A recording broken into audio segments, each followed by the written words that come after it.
update patungkol sa minomonitor natin na si Bagyong Nando at yung isa pa natin na minomonitor na may potensyal na tawagin natin na si Bagyong Opong.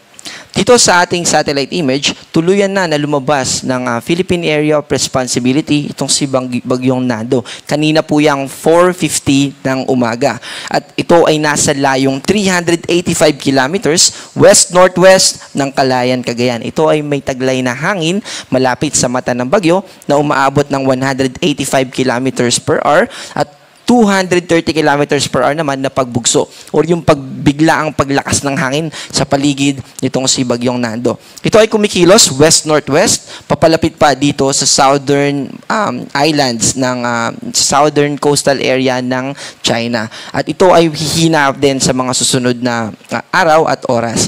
At yung isa pa na nakakaapekto sa ating bansa ay yung hanging habagat, itong southwest monsoon.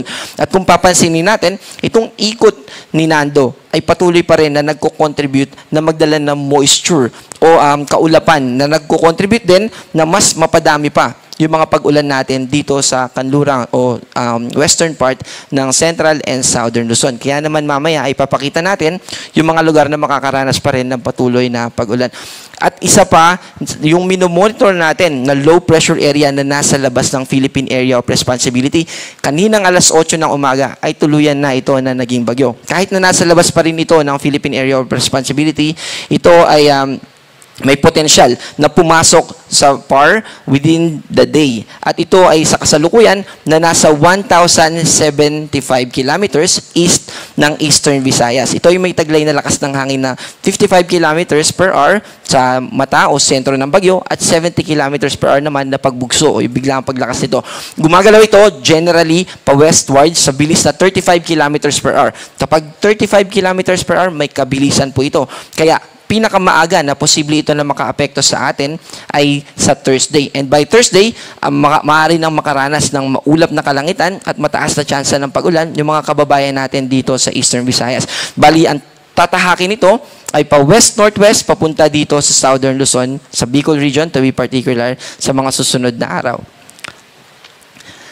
Ito po yung track nakaugnay kay Super Typhoon Nando. So sa kasalukuyan, nandito siya kaninang 8 a.m. Ito yung extension. Ito yung area na kung saan malalakas yung hangin na associated dito kay Bagyong Nando. At least 89 kilometers per hour. Pero kung mapapansin natin, itong area na dilaw, ito naman yung may at least 39 kilometers per hour. So malalakas na hangin pa rin na associated kay Bagyong Nando. Kaya naman, meron pa rin tayong nakataas na signal number 2 sa ilan nating mga lugar. At again, magpapatuloy ito na kumilos pa west-northwest at hihina na ito, magiging typhoon na ito sa mga susunod na araw. At dahil dito, dahil sa area, sa laki nitong si Super Typhoon Nando, ay meron pa rin tayong nakataas na signal number 2 dito sa western portion ng Babuyan Islands. Ganon din naman yung buong Ilocos Norte, yung northwestern portion ng Cagayan at northwestern portion ng probinsya ng Apayao. And signal number 1 naman, dito sa natitirang bahagi ng Babuyan Islands, kasama yung probinsya ng Batanes, at natitirang bahagi ng Cagayan, natitirang bahagi ng Apayao, at kasama din yung mga probinsya ng Ilocos Sur, Abra, Kalinga, at Ifugao, Mountain Province, Benguet, La Union, at western portion ng Pangasinan at northwestern portion ng Isabela. Ayun po yung mga may kinalaman sa malalakas na hangin pa rin. At when it comes to rainfall naman, dito po papasok yung ating heavy rainfall outlook. Tinatawag din po natin ito na weather advisory.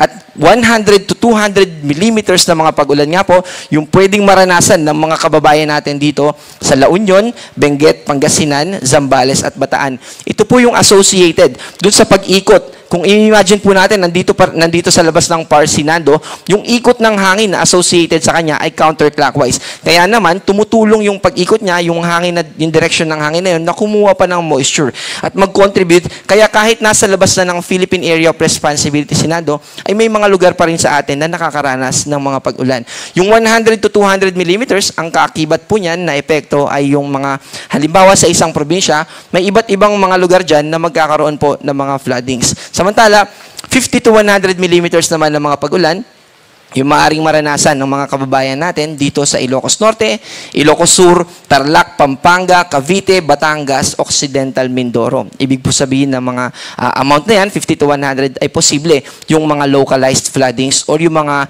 pagbaha, lalo na sa mga flash floods, lalo na sa mga low-lying areas or mga nakatira sa malapit sa ilog or bodies of water.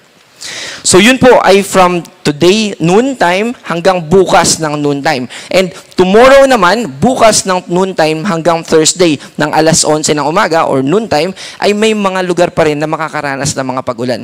Dito po yan sa Zambales, Bataan at Occidental Mindoro. Samantala, simula naman sa Thursday ng tanghali hanggang sa Friday ng tanghali, kung mapapansin po natin, nag-shift na. Instead na western part na ng ating bansa yung makaranas ng pag-ulan, ay yung silangang bahagi na ng ating bansa. Ito yung associated na dun sa paglapit nitong si Bagyong Opong. Mamaya po ipapakita natin kung ano yung magiging track nitong bagyo na ito. At sa kasalukuyan, nakikita natin na Thursday noon to Friday noon ay makakaranas ng 100 to 200 millimeters na mga pag-ulan yung mga kababayan natin dito sa Northern Samar at sa Eastern Samar. Also, 50 to 100 naman dito sa Camarines Sur, Catanduanes, Albay, Sorsogon, Masbate, Biliran, Leyte, Southern Leyte, at Dinagat Islands and Surigao del Norte. So yun naman po yung mga may kinalaman sa pag-ulan. Binanggit natin kanina yung mga may kinalaman sa mga lakas ng hangin na associated kay Bagyong Nando. Pero may mga pagbugso naman tayo ng hangin na nakikita base naman o dahil naman sa impluensya ng hanging habagat. Magkaiba po yung pagbugso dun sa lakas ng hangin. Yung signal number 1, yun po yung lakas ng hangin na nagko-continuous for certain period of time. Yung pagbugso naman, ito yung biglaang hampas lang ng hangin. Ito po ay umaabot ng up to 88 kilometers per hour. At today po, dahil sa habagat, makakaranas pa rin tayo ng pabugso-bugsong malalakas na hangin dito sa Metro Manila, Zambales, Bataan, Aurora, Nueva Ecija, Bulacan, Calabarzon, Mimaropa, Camarines Norte at Western Visayas.